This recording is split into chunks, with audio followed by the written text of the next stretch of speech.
So the discharge routine, the doctor saw the patient and did whatever they needed to do, x-rays, suturing of lacerations, gave scripts, whatever it might be, and the patient is now ready to go.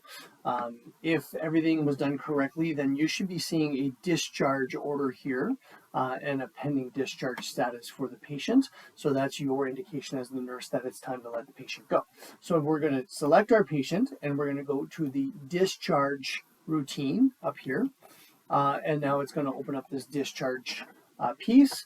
The physician may already have written some instructions for the patient, but you can add additional instructions if there's anything that you feel the patient needs to know.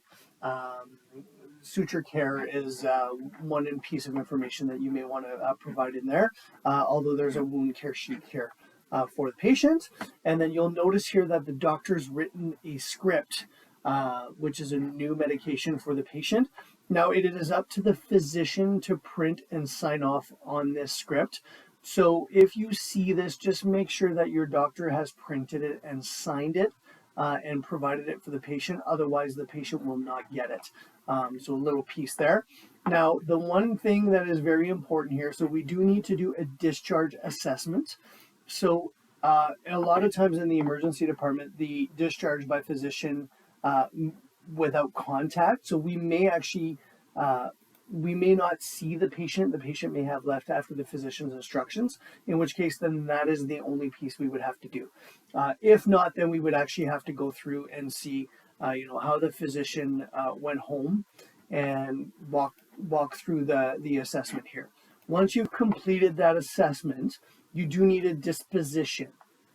So in the disposition, the patient from the emergency department will most likely be discharged to a private home, or they'll be home with supports if you put in some referrals or whatever, or you may have admitted them to another unit or transferred them to another acute care facility. So there's a couple of options there. Most of the time, private home is fine. There is a against medical advice option there as well. And then you're going to select the time the patient went home.